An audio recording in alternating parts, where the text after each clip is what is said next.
Okay, so Be'ezras Hashem, we are continuing with our series of shirim on post-traumatic Torah, and we're going to try ever so slightly to move further along the path in order to uncover a rebuilding that is necessary for each and every person.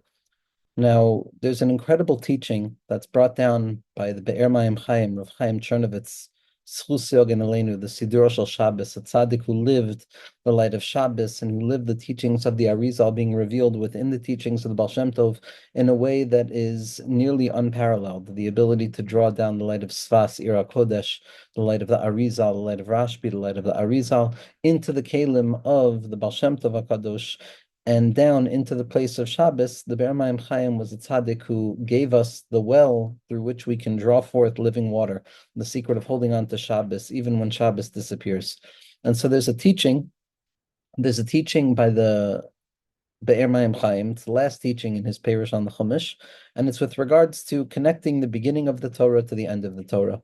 Now, in many Svarim, especially Balei Chasidus and Balei Drush, there was always an idea to reveal the connection between the end of the Torah and the beginning of the Torah, to connect the Lamed of La'enei Kol Yisrael, which is the ending of the Torah, with the Beis of Bereshis Bara Elokim, to create the secret of the Leiv, to create the secret of that vulnerability. Why is the secret of vulnerability connected with the connection of the end and the beginning of the end? Because there's a principle that we understand, which is soifam noutz b'tchilasam b'soifam, that the end is embedded in the beginning and the beginning is embedded in the end. And when it comes to the principles of holiness, when it comes to the unfolding process of Hashem's unity throughout our personal lives, throughout the general history of the world, throughout the grandiosity of existence in its totality, the process in which HaKadosh Baruch Hu reveals things is always unified. There's always a process of unity, and if that unity has yet to be revealed, it just means that the unity has yet to be revealed. It doesn't mean that that place is without unity. It just means that the light of unity has not reflected itself backwards onto those darkening territories that are necessary to bring out the potency of unity itself when they're retroactively revealed to have always been part and parcel of the unfolding process of unity. When we find ourselves stuck in that middle stage, which the Ramchal describes as that wedged empty place of the halal, the void, the chaotic, meaningless space that rests between the beginningness of the beginning and the ended nature of the end, between the Rashis and the Acharis, where Hashem's light is revealed fundamentally. There is the Emsa, there is that middle place of Bechira, where we are forced to occupy a playing field that concealment needs to work overtime in order to create the semblance of volitional behavior. And we find ourselves in the thickness of concealment. We find ourselves in the hastara shebatoch hastara, forgetting about the nature that the empty sense of the middle is only to magnify the unity of the beginning of the end. We find ourselves stuck in the middle. We find ourselves in that suspended place where we need the gesher tsar ma'od ma'od to help us traverse between the pre-traumatic Torah and the post-traumatic Torah. So we find ourselves in the emtza.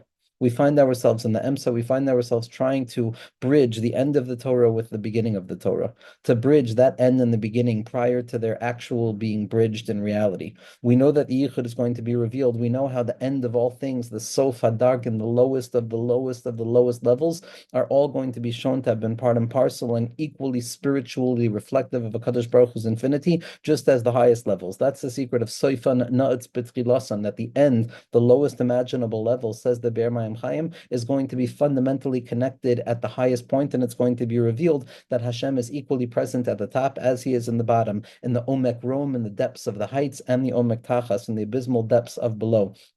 And the Be'er Mayim Chaim says that this is the tachlis. It's not meant to go from Aleph to Beis to Gimel to Dalet in a sequential form. We have to unify Aleph and Taf. We have to unify the highest level and the lowest level together in the secret of a korban, where we have to bring the head and the raglayim. Why is it not the head and the neck, for example, says the Be'er Mayim Chaim, which would seemingly be a closer point of proximate connection? The reason is, says the Be'er Mayim Chaim, that the Iker Tachlis of this world is to connect the very beginning with the very end, to reveal that even though it appears to be so diametrically opposed from one another, nevertheless, both bespeak the unity of HaKadosh Baruch Hu equally.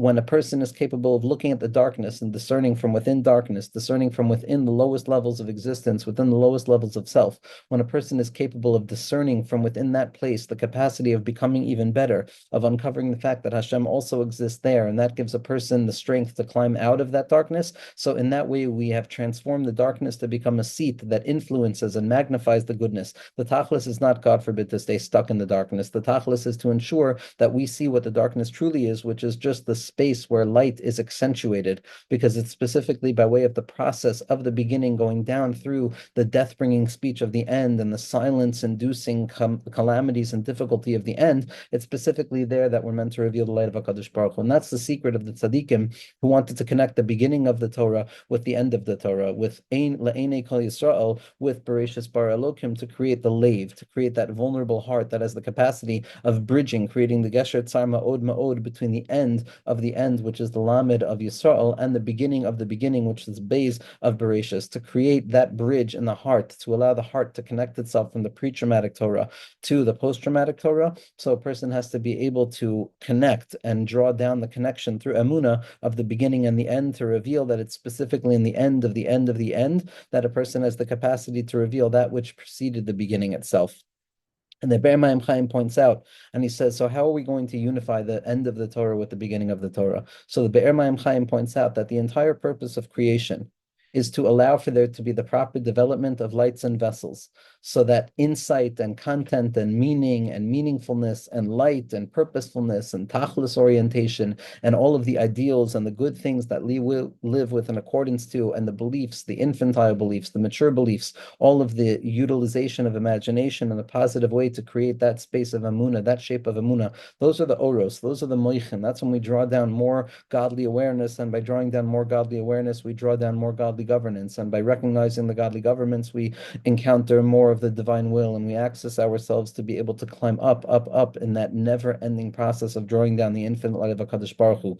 Anytime we think positively, anytime we choose to say yes to the moment, that's the secret of Oros. And Kalim are the receptacles, Kalim are the containers, Kalim are the pockets of experience, the Kalim, the time, space, soul continuum, where a person chooses to pay attention and to be present and to allow this moment to congeal into an actual encounter that receives the influx of light that's coming from above. That is the unity between an or and a kli. Or without kalim is riboy, it's trauma, it's too much information that cannot be contained, and it shatters everything apart, and the world begins to look like a graveyard of post-traumatic symptoms that contain sparks of light that are hidden within themselves, so to speak, which are the secret of the rapach nitzoitzin and the shviras hakelim that breaks down. And so the goal of existence, says the Be'er Mayim Chaim, is to ensure that there's the proper balance between content and container, between idealism and realism, between a sense of self searching for its essential core and the recognition that one must apply themselves continuously to the ground. There has to be a connection between Oros and Kalim. If there's not, what we do is we re-traumatize ourselves. That's the secret of the Shviras HaKalim, where there's too much light and the vessels are not strong enough, or when there's too much vessel and the light is not strong enough. Either way, it's going to lead to a struggle, a breakdown, where there's no balancing act, where there's no mitkala, where there's no scale that allows me to function in the equal path between the pre-traumatic Torah and the post-traumatic Torah. And so the job of Klal Yisrael is to be mavayir shviras hakelim, to look at the post-traumatic symptoms of reality, to understand what went wrong, and to properly build the vessel so that we can receive experience and we can receive insight and we can receive emuna without the vessel shattering. And even though the vessels shatter over and over in the secret of Bina olamus umachrivam, every thought structure that a person develops is the attempt to build a world, and every time that thought structure doesn't face reality in the fullest way possible to illuminate the path to uncover more goodness, that thought structure gets destroyed, and that's the churban ha'olam. And then there's a hischachus of an olam, and then there's a churban of an olam. This is happening to us each and every day, each and every moment. A person is encountering the boina olamus umachrivam, writing and erasing, developing new coping mechanisms, new frameworks of thinking, new orientations towards spirituality that electrify my mind to enable me to face another year of the incoming reality of being human in this world. That's Binah Elamus Machrivan. And so Zak the Be'er Mayim Chaim, the Be'er Mayim Chaim says that the tachlis of being a human being in this world is to create vessels to ensure that the shviras hakelim doesn't take place. And we see that this is not simply some post-traumatic reality of needing to create vessels to ensure that the content of reality finds its receptacle in a managed and based way that is not overwhelmed one way or the other.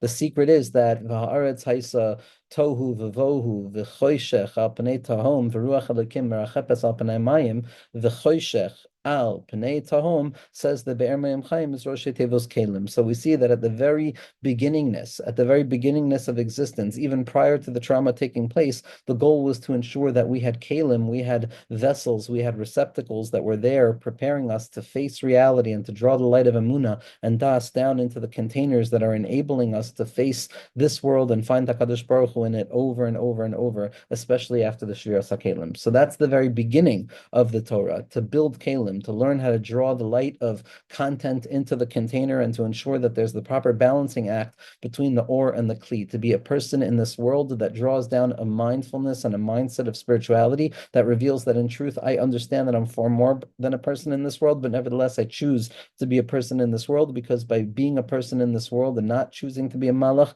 I have the capacity of revealing an even deeper light of HaKadosh Baruch Hu, specifically within the broken vessels, specifically within the kalim. That's the tachlis of Bereshis. That's the tachlis of the Torah, the post-traumatic Torah, the base of Bereshis is about building kalim, because that's the reality. The reality is not to draw down as much spiritual insight imaginable so that we can have flights of Fandi of transcendence without needing to come back down to the imminent reality of things. That only lasts as long as the dopamine receptors are fired up. But when that descends down, a person is going to feel as useless, as incapable as beforehand, just with a new insight into how incapable they are. And so the goal is to draw the oros into the kalim. That's the chiddush of Yisrael. Yisrael is yesh reish lamed aleph. It's the secret of or, of yesh, the shai olamos, coming into the kalim, coming into the reish lamed aleph sha'arim of the osios. That's the secret of Klal Yisrael, oros and kalim. Many people come along and say all they have is oros, and many people come along and say all they have is kalim. Only having kalim is a denial of the light of spirituality. Only having oros is the light of spirituality that denies the light of this worldliness. Oros bekalim, tikkun, is the light of otherworldly experience drawn into this worldly content so that we can taste our world in our days. That is the tachlis. And says the Be'er Mayim Chaim, so we see in the beginning of the Torah that there's a secret of opening ourselves up to the development of kalim, the recognition that I need to cultivate a container that can hold the content of reality. And where are those kalim hinted to? Those kalim are the sofei tevos of ruach of choshech al panei tahom, that it's specifically in encountering the difficult situations where a person can undergo the natural tendency towards a shvira, where things fall apart and it feels that the center cannot hold. It's specifically there that we focus on the sofei tevos, which means that at the end of the day, in order to grapple with that experience, we have to develop kalim. And then says the Be'er Mayim Chaim, this leads us to the end of the Torah. The end of the Torah is the secret of La'enei Kol Yisrael, which is Roshei Tevos Kli. La'enei Kol Yisrael, says the Be'er Mayim Chaim, as the Svarim point out, is Roshei Tevos Kli. So says the Be'er Mayim Chaim that we see that the entire purpose of the Torah is to learn how to create kalim for ourselves, to learn how to create vessels for ourselves, to draw down the lights of spirituality and to allow them to congeal into a lived experience, in spite of the fact that it might be painful, difficult, overwhelming, it might be gnarly, it might be parts of ourselves that we don't have to really want to acknowledge. It might be the confrontation with boredom and unfelt experience, but nevertheless, when a person leans into this worldly experience and realizes that the goal is to draw the light into the kli, at that point, the person understands the secret of the Torah, which is that if I'm going to find myself in the face of a choshech al panei tahom, which is going to be sofei tevos kalim, then I'm also going to have to learn to develop kalim for myself. And the Be'er Mayim Chaim doesn't say this, but what's so surprising about the Be'er Mayim Chaim's teaching is that he's saying that in the beginning, when there was that trauma of choshech al panei tahom, the kalim weren't able to stand strong, and that was the shira. That's where the lights of experience outweighed the containment vessels of experiencing the content of experience, and things fell apart. And then the rectification of that is la'enei kol Yisrael, where Moshe Rabbeinu finally teaches Klal Yisrael how to become proper receptacles to maintain the light of godliness in this world itself, because it's specifically in this world itself, in the broken place, in the sunken place, in that hastara shebetoch hastara, in that post-traumatic experience, it's specifically there that the Torah is going to reveal its true koach.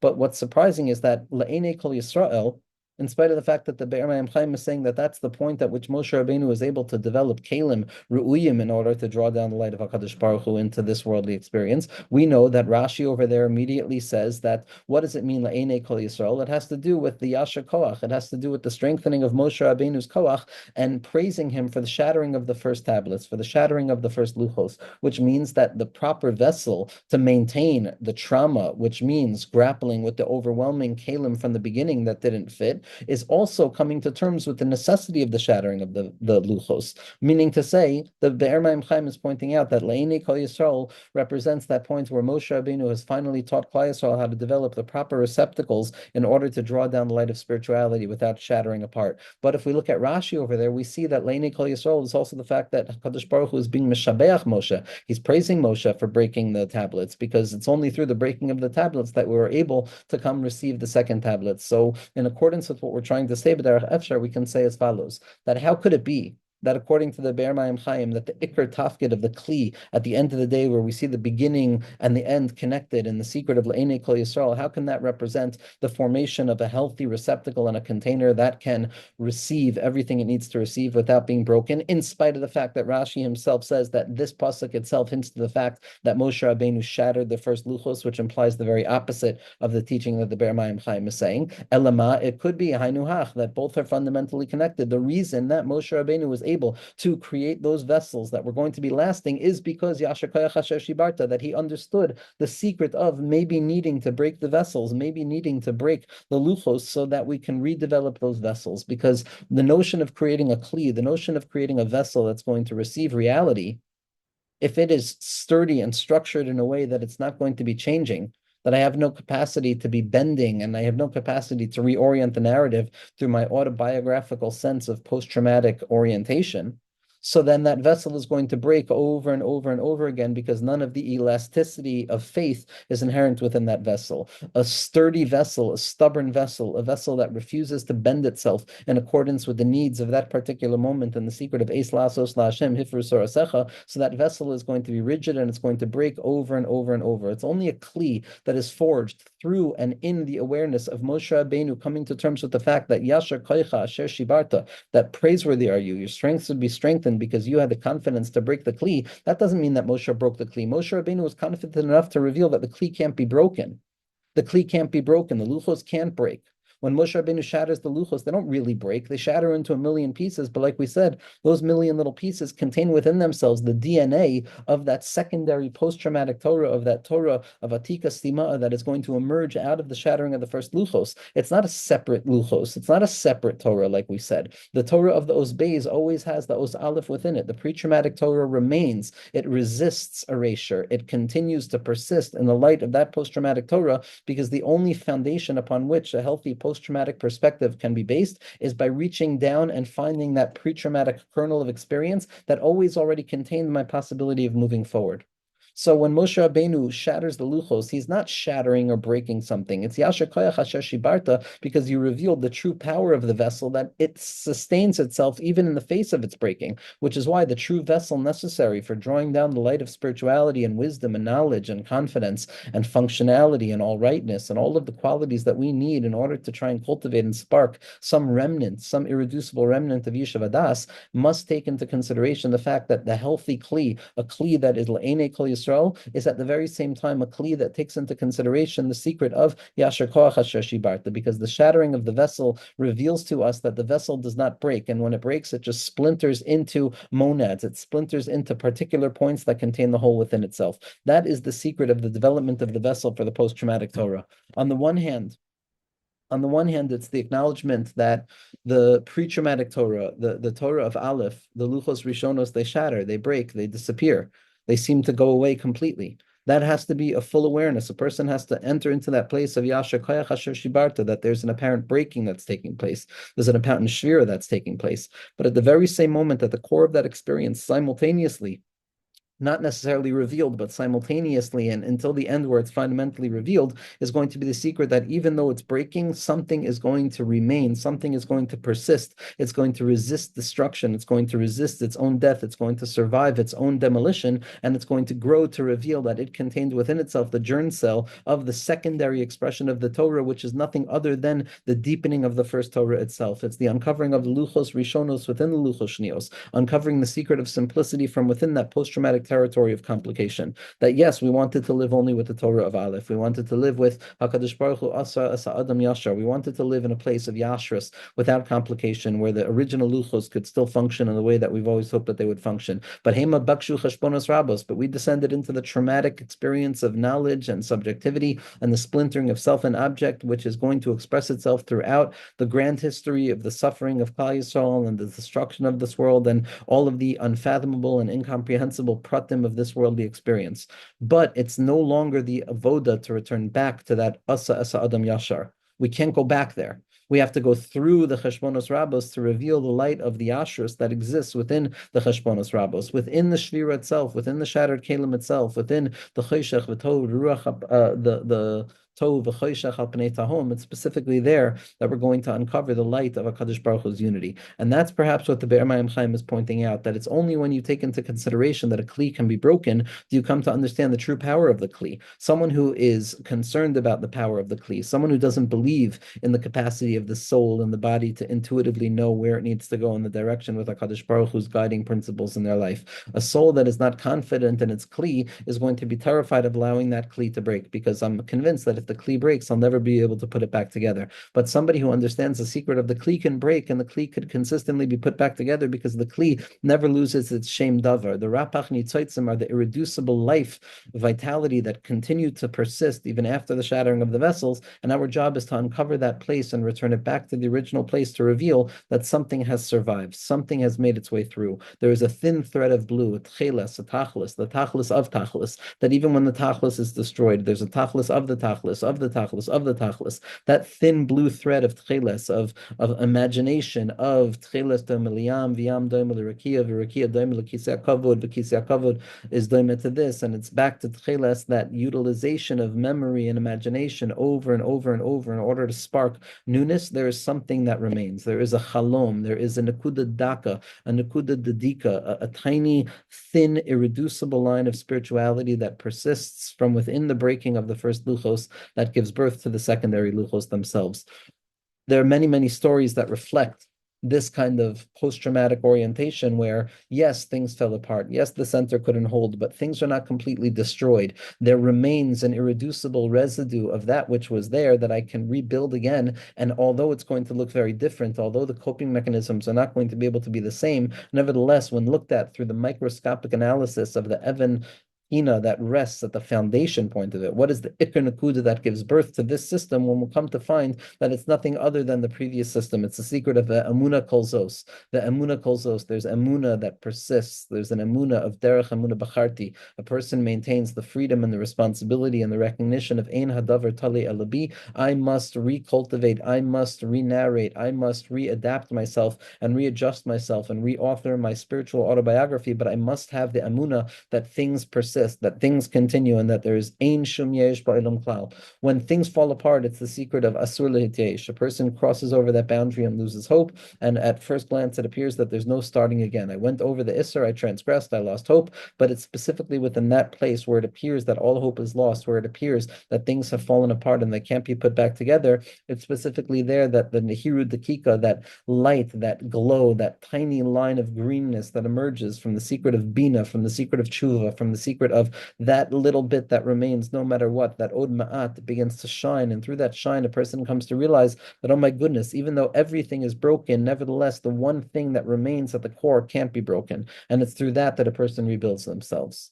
And what is this secret? What is this secret of the story of the Heilige Baal Shem Tov? That the Heilige Baal Shem Tov was standing on top of a cliff, And his Talmidim came to him and they said, Rebbe, show us how to begin in the service of HaKadosh Baruch Hu. And the Baal Shem Tov, without batting an eye, threw himself off of the cliff and he fell down hundreds and hundreds of feet. And as he picked up speed, the Talmidim were worrying what's going to happen. And they saw that the Baal Shem Tov shattered and hit the ground and shattered. And the Masharis runs down the mountain to see what had become of the Heilige Baal Shem Tov, to see what had happened in this horrific aftermath of the post-traumatic fall of the Baal Shem Tov. And when he came to find that upon examination, he gazed deeply at all of the different pieces of the Baal Shem Tov, and he came to find that each and every one of them was the totality of the Baal Shem Tov, meaning to say that there's a principle in holiness that when things break, it's simply a dissemination of that unity to a further degree. When something shatters and it breaks open into 5 different pieces, each of those 5 pieces are going to be revealed to bear within themselves the very marks of the fullness of reality and the secret of the hologram. A hologram is something that receives a laser informed image on it. And when I look at the hologram, it appears that I'm looking at one full image and it's not differentiated and there's no multiplicity to it. But what happens if that holographic image shatters and it breaks into 10 different pieces of glass? What a person is going to come to find is that each and every shard of glass of the original hologram that seemed to be one full image of something is in truth, each and every one is going to contain the wholeness of the image. Things fall apart, then they reveal that they can contain and survive the fall. That's the reason that we break the glass under the chuppah, as Rabbi Nachman says. We break the glass under the chuppah because this is the creation of a world. Anytime there's a zivug, it's the merging of a pre-traumatic stage with a post-traumatic stage. That's the process of the Nasira. That's the process of the cultivation of relationship and going from an ach ba'ach, an immature stage of dependency, into a stage of mature interdependency. That is the secret of a Nasira, a cutting, a shattering. That is the trauma. Things fall apart, and therefore we shatter the glass. But from within the shards of glass, there's a hitznoitzitz, there's a sparking, there's a light from the future that emerges, says Rabbi Nachman, which is the light of the das of shalom, the light that recognizes that even when things fall apart, I can still find within each and every piece and particle of that original whole, I can still find the light of the whole, and I can attach myself to that which remains, to the secret of the kli that remains even after the kli is shattered, to uncover that secret point of light that remains no matter what. How does one do this? How does one begin to attune themselves rather than looking for all of the floors of the spiritual building that are looking beautiful and working and embellished and are functioning? How do we shift from that pre-traumatic state where everything is built upon understanding how beautiful the structure is, of understanding all of the steps that I can add to my spiritual cultivation, and the more and the more and the more on a quantitative level, and then on a post-traumatic level where we're no longer searching necessarily for that quantitative growth, but rather we're forced to focus on the qualitative nakuda. We have to find the foundation for ourselves again. We have to pick ourselves up again. So how does one begin to shift from that perspective of the first luchos into a perspective of the second luchos? And this is going to be a concept that is going to bring us to kind of the next few shirim in this topic.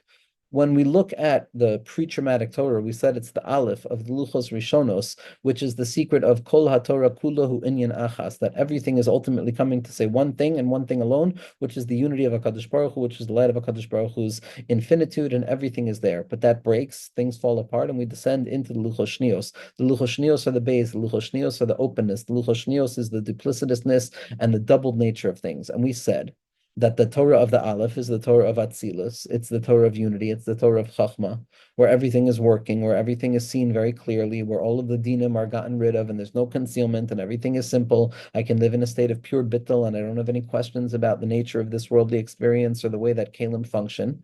And that's the Torah of the Aleph.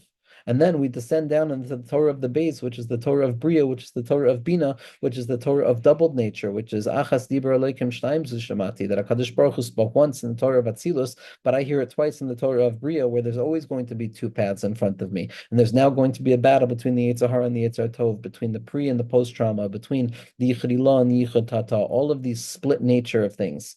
And so, yes, we understand that hidden within the base of the Torah of Bria is the Aleph of the Torah of Atzilus, that is always there. But how do we come to understand that from within the Torah of Bria? And here we have to come on to the nature of thinking that's associated with the Torah of Bria, which is Bina itself. Bina, understanding, intuition, intuitive understanding. Havchana, the Ramchal says, Bina is the ability to be mavchin ben davar ledavar. Hanois in the sefchi Bina lahavchin ben davar ledavar ben yom ben laila. Bina is the capacity to see the difference between things. That bnei yisachar yoida Bina leitim. That the idea of Bina is the awareness of mishana itim, that it's the changing of the times, the fact that sometimes things are going to look one way and sometimes things are going to look the other way. It's the secret of the laha tacher of hamistapeches, the fact that things are always rotating and there's no singular way of looking at anything, but rather a person has to have that secret of elu ve'elu divrei Elokim chayim. Divrei Elokim chayim is the secret of Bina, as the tzaddikim point out. It's only in the realm of Bina that I have to cultivate this perspective of the relative positioning of truth rather than this absolute pinpoint nature of truth of the pre-traumatic Torah of Chachma. Bina is the descent into that splintered, fragmented place of Torah Shebechsav, Torah Shebal Peh, Moshe Rabbeinu, Rabbi Akiva, and where Moshe Rabbeinu doesn't believe that what Rabbi Akiva is saying is contained within his own words, and he has a Chalisha Sadas until Rabbi Akiva is able to reveal that it's Halacha L'Moshe Misinai, revealing that the Torah of Beis is always inherent within the Torah of Aleph, and Aleph is always inherent within the Beis. The descent into the Beis is the descent into the Shatter Bina. It's the descent into the questioning and the answering. The Nun Shatter Bina, the 50 gates of Bina are learned out from the questions that HaKadosh Baruch Hu poses to Eov when he answers him mitoch sa'ara, when he answers him from within the storm. It's specifically in that place that a person encounters Bina.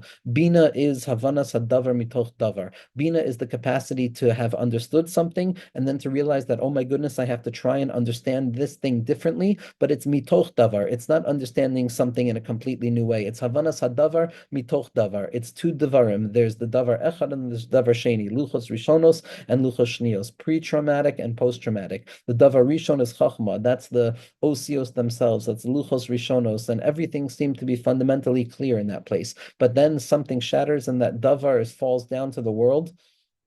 It shatters apart, and then a person has to pick themselves up again and understand that it's Havanas Hadavar mitoch davar. I'm not ignoring the original davar. I'm not ignoring the shattered vessels that of the previous luchos. I'm aware that it's specifically the shattering of the previous luchos that gives me the freedom to develop that secondary narrative of the tzirufim chadashim, only because I'm still maintaining my connection to that original davar. And that's why it's a davar mitoch davar, Havanas Hadavar mitoch davar. It's an understanding of a second way of thinking that is built upon the shattering of the first way of thinking. But it's not completely ignorant of the first way of thinking, but rather the collapse and the allowance of the collapse of that first form of thinking is the maturity and the confidence that we have in the Torah itself, that we believe that it has the shock absorber necessary to give us the strength to cultivate a second naivete, to look at things in a different way once again, to cultivate that vulnerable heart and to allow that very narrow bridge to bridge from the Lamed, the end of the Torah, and the Beis, which is the beginning of a new Torah, the end of the Torah of the pre-traumatic Torah and the beginning of a new post-traumatic Torah, which is fundamentally connected to the previous Torah itself, from those broken pieces, the davar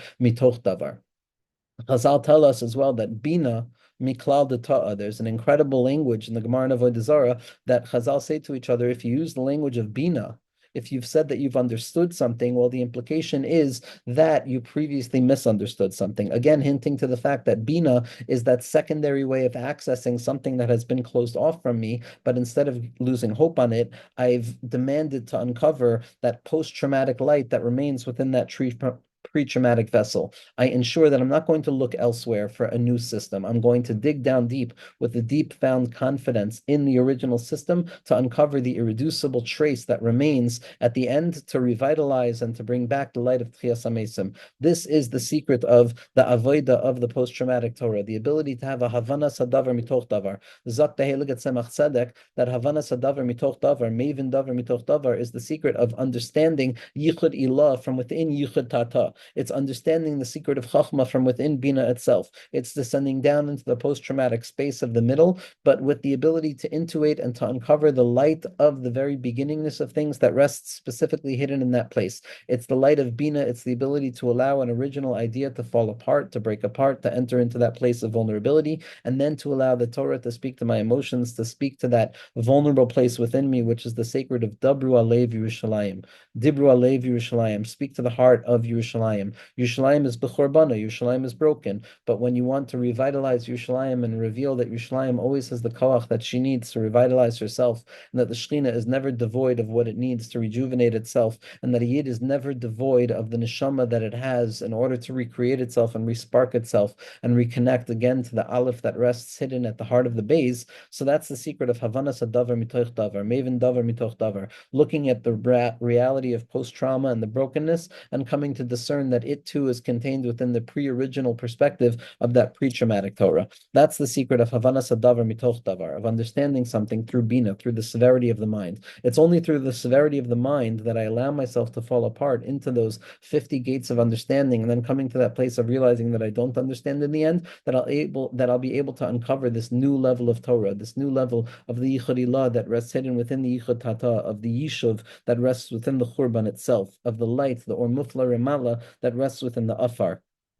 Rabbi Nachman, in the story of Mi Ben Melech u Ben Shifcha Shenichlafu, it's talking about the attempt of a person who has gone through this trauma, has been tossed into this Kafkaesque reality of upside down type of experience, and having been thrown away from the throne into the dungeon and being assumed to be someone who belongs in the dungeon and trying to reclaim his right to Malchus. This is the nature of all of Rabbi Nachman's stories, the dreamscape and the nightmarish kind of Havaminos that lead to the Gan Eden type of maskana of Sipori Maisios. All of it is grappling with this transition from a pre-traumatic Torah into a post-traumatic Torah, and it's ultimately about coming to that place of the Yud Gimel Midos Harachamim, which are the 13 tales of ancient days, which is drawing down that ancient Torah that hides within the post-traumatic Torah itself. And so, in describing what the Ben Melech, who is now operating as a fallen servant and no one knows who he is, in order to break free and come back to the garden and come back to a place of calmness and simplicity, he says as follows.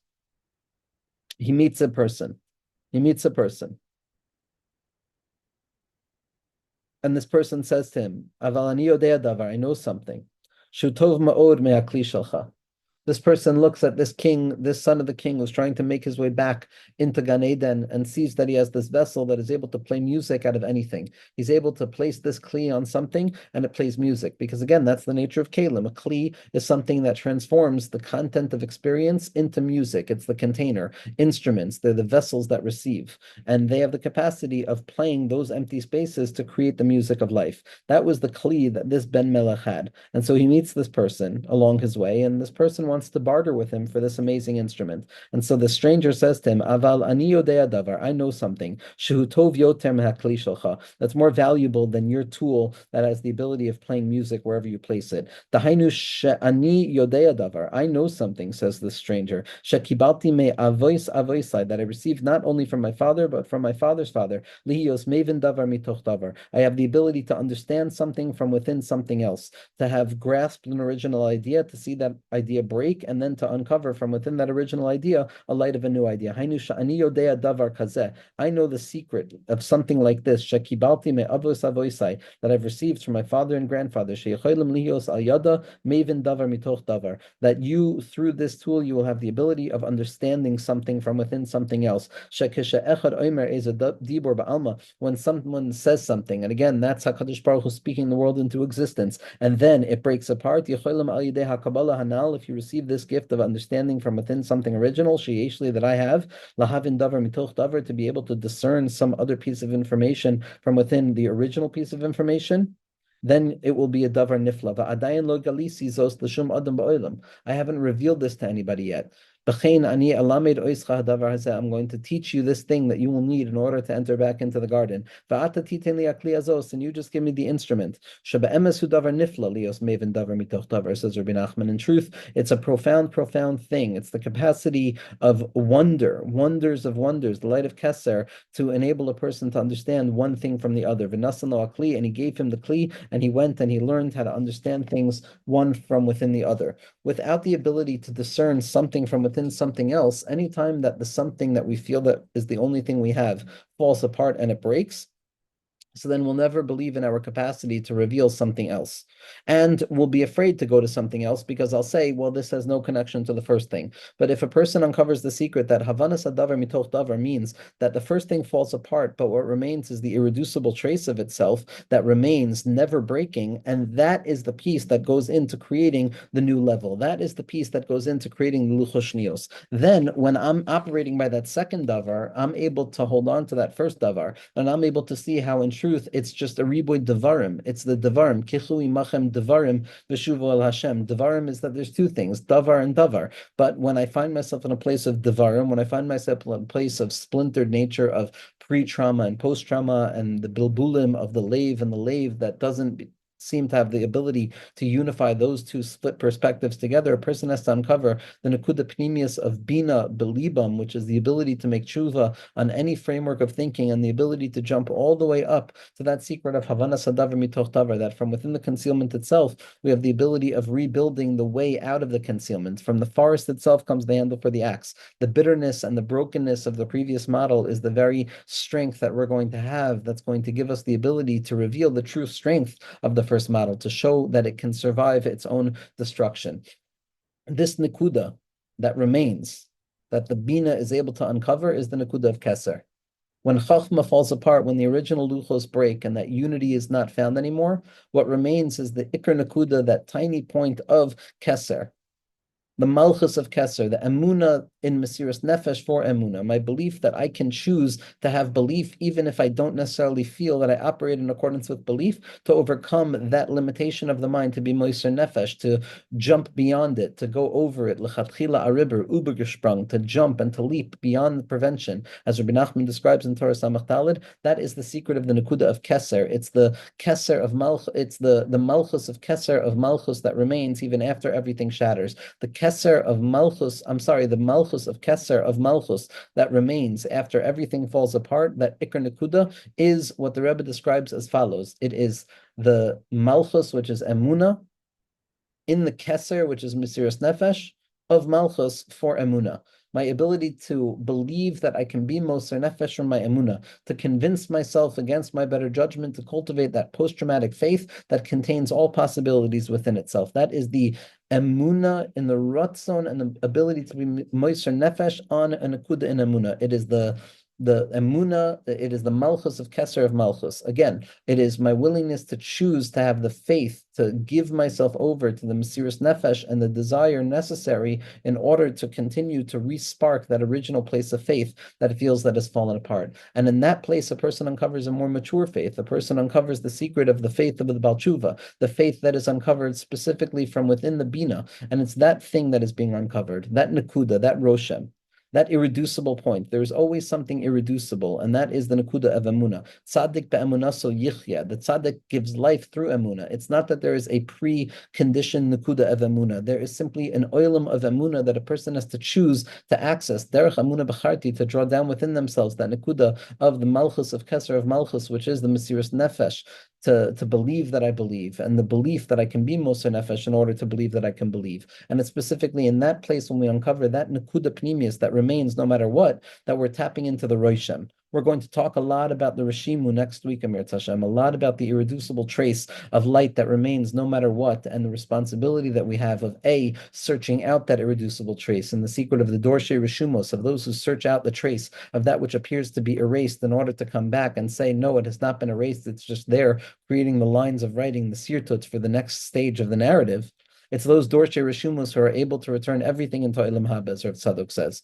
But for now, this Ikr Nakuda that we're holding on to, this Malchus of Keser of Malchus that remains after the shattering of the first Davar, after the first Dibros fall apart, and then it's Maven Davar Mitoch Davar, understanding the second set of Luchos from within the first Luchos, of intuiting the light of Yichud Ilah back into Yichud Tata, and revealing the light of unity that rests within the apparent disunity. That is the secret of that La'asad Lavo when there's Tchiyas HaMesim, that every person who died is going to be recreated with their with their blemish, with their deficiency. Because if they weren't recreated with their deficiency, then it would be impossible to discern who was who and what was what. And therefore, each and every person is going to emerge with their deficiency. Now, that deficiency, that mum, is a notion. It's one of the names of HaKadosh Baruch Hu. It's the last name of the Shem Ayin Beis, the last three-letter permutation of the 72 permutations of the Shem Ayin Beis, which is 216 letters. Mem Vav Mem, which is the Rosh Tevos of Mati V'loy Mati, which is the secret of touching and not touching at once. When a person comes to terms with the imperfection of our experiences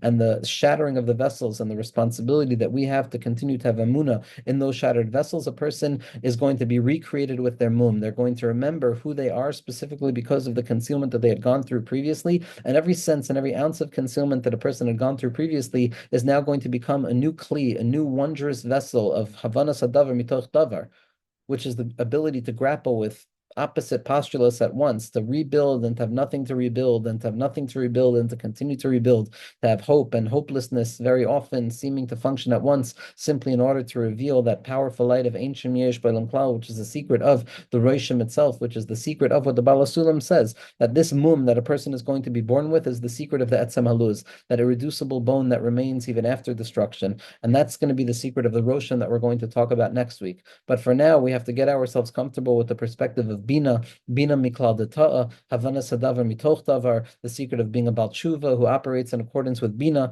where Bina has one shar. Every shar has a question and an answer, until we come to the shar nun, which is a question without an answer. Bina orients oneself to the vulnerability of the heart and the willingness to realize that I can have emuna in my ability to be moiser nefesh for emuna. I can tap into that nekuda that remains, into the malchus of Keser of Malchus, which is what remains in its sturdy structure even after everything is shattered. And from there, it becomes the Evan Masu Haboinim Hasil Rosh Pina. The Evan Masu Haboinim is the shattered vessels, the original Luchos Rishonos, those Dibros Rishonos, that Davar Rishon, and the Luchos Shnios are going to be the Davar Sheni. It's going to be the Havanas Davar Mitoch Davar, and it's going to be the Evan Masu Haboinim Hasil Rosh Pina, that the secret of the Aleph that rests within the base, the secret of the pre-traumatic trace of functionality that remains as a result of the elasticity of faith is going to reveal itself within the base as well, revealing our ability to move forward and create and reveal the more potent forms of the Torah itself, which is going to be the secret of the Rishimu, Be'ezras Hashem.